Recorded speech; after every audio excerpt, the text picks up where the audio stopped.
Hello प्यारे दोस्तों, हम लोग अपना कर्व्स इन स्पेस का अगला लेक्चर पढ़ते हैं। इस लेक्चर में हम बात करेंगे साहब कर्वेचर, टॉर्शन और स्क्यू कर्वेचर की। हम बता दें हम क्या क्या बात करने वाले हैं साहब 2 मिनट के लिए फटाफट। सबसे पहले कर्वेचर क्या होता है यही, ठीक। उसके बाद बोलेगा टॉर्शन साहब क्या होता है, इससे रिलेटेड सवाल। और जो सवाल आएंगे बस इन्हीं दोनों पे आएंगे। तीसरा वाला जो है आपका मैं बता रहा हूँ, लेकिन इसका सवाल आपसे पूछा नहीं जाएगा, ठीक है, जो कि स्क्यू कर्वेचर। हम जो भी पढ़ाई करेंगे हमसे सिर्फ इन्हीं दोनों पे सवाल है। अब सुनो मेरी बात भाई। तो सबसे पहला जो हेडिंग है हम उस पर डाल लेते हैं कर्वेचर, कि कर्वेचर साहब क्या होता है। और ज़रा आपने पढ़ाई किया होगा सेकेंड ईयर बीएससी में भी कर्वेचर के बारे में कुछ कुछ सवाल आप लगाए होंगे। तो ज़रा पहले हम उसकी डेफिनेशन लिख लें साहब, कि ये the arc rate of rotation of tangent, rotation of tangent साहब, ठीक। अच्छा, the arc rate of rotation of tangent, इसका मतलब क्या है जरा समझो। कि रोटेशन, मान लो टेंजेंट ऐसे है और इसको टेंजेंट का रोटेशन, मतलब अगर पहले टेंजेंट आपका इधर डायरेक्शन थी और आपने रोटेट कर दिया तो डायरेक्शन अब चेंज हो जाएगी कि नहीं। तो मैं ये भी तो बोल सकता हूँ क्या, कि चेंज इन द, इसका मतलब क्या है, that is change in the, बारिश बहुत तगड़ी हो गई यार, that is change in the direction of tangent. तो ये हो गया कर्वेचर का डेफिनेशन वाली बात। अब जरा हम इसको थोड़ा सा और समझते हैं। इसको रिप्रेजेंट किससे करते हैं साहब, इसको रिप्रेजेंट करते हैं के से, और बोलते हैं क्या है, कप्पा, है ना। स्मॉल के से रिप्रेजेंट किए कप्पा। ये किसके बराबर होती है, ध्यान देना साहब आपसे। कप्पा जो बराबर होता है क्या, आर्क रेट ऑफ रोटेशन। देखो क्या लिखा हुआ है, arc rate of rotation of tangent, है ना। That is change in the direction of tangent. तो एक बात बताओ, टेंजेंट वेक्टर को दिखाता कौन है सर, डी टी क्या। तो इसका आर्क रेट ऑफ मतलब D T by D S का। अगर मैं इसका कर्वेचर की बात करूँ मतलब इसका मैग्नीट्यूड। अच्छा, जब किसी भी क्वांटिटी को एस के रेस्पेक्ट में डिफरेंशिएट करते थे तो डैश बोलते थे, अगर याद हो आपको। तो हो गया डी टी डैश, या फिर और डी टी डैश को एक और बात कह सकते हैं क्या, जरा आप याद करो। टी डैश क्या होता था सर, टी कैप क्या होता था, आर डैश क्या होता था, फिर से बताओ सर। टी बराबर होता था बच्चे D R by D S, अगर याद आ रहा हो। तो टी अगर डैश में बोलूँगा मतलब एक बार और इसको डिफ्रेंशिएट करूँगा, मतलब आर डैश था, ये आर डैश है, मतलब अब क्या हो जाएगा, आर डबल डैश। तो टी कैप डैश है, या फिर मैं क्या बोलता हूँ इसको, आर डबल डैश। अच्छा साहब, ये आपका क्या हो गया, कर्वेचर। इसका जो रेसिप्रोकल होता है, रेसिप्रोकल ऑफ कर्वेचर, उसको क्या बोलते हैं, उसको बोलते हैं साहब रेडियस ऑफ कर्वेचर।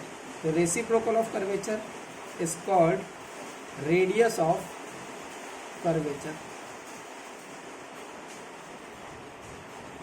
तो आप लोग अपने दिमाग में ये बैठा लीजिए साहब, कि जो आपका कर्वेचर होता है वो कप्पा से रिप्रेजेंट किया जाता है। ये फॉर्मूला दिमाग में रखिएगा, बहुत इंपॉर्टेंट है ये साहब।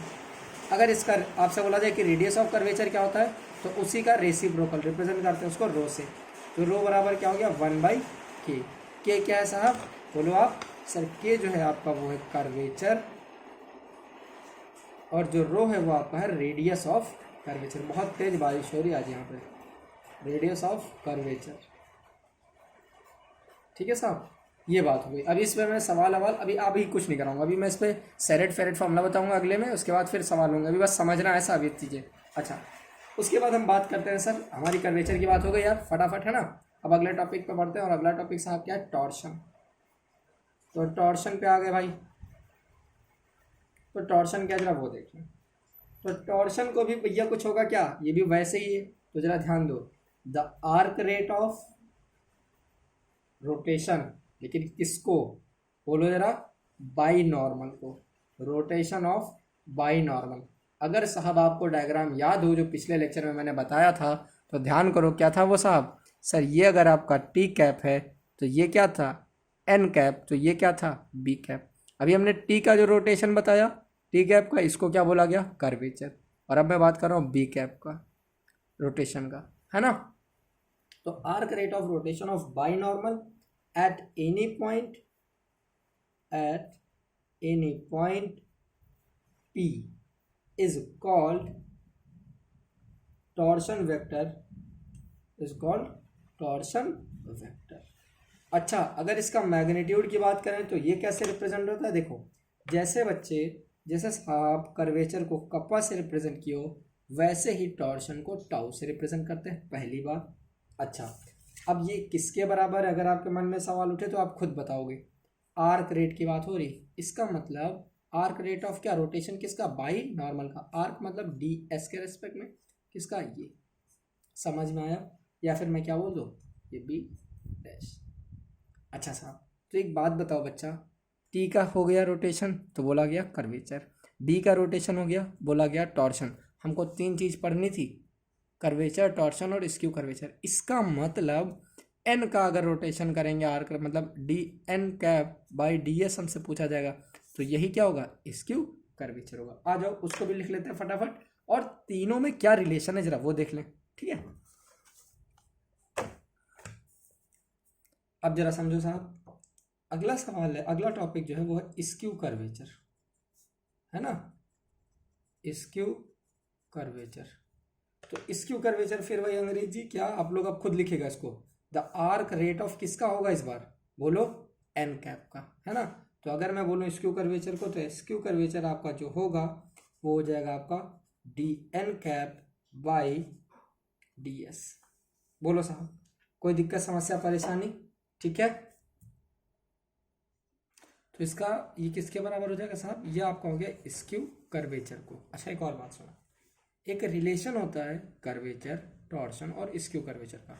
तो स्क्यू कर्वेचर बराबर जो होता है साहब वो क्या होता है, अंडर रूट ऑफ कप्पा का स्क्वायर प्लस टाउ का स्क्वायर। ये टेन कर्वेचर हो गया, ये टॉर्शन हो गया, ये स्क्यू कर्वेचर, ये हो गया इन तीनों का रिलेशन। तो एक बार जरा लास्ट में फटाफट देख लें हमने क्या क्या बात किया, जरा सुनिए साहब। आपने मेरे को बताया कापा, है ना साहब, कापा किसके बराबर था सर, ये आपका बराबर था D T cap by D S, ये मैग्नीट्यूड।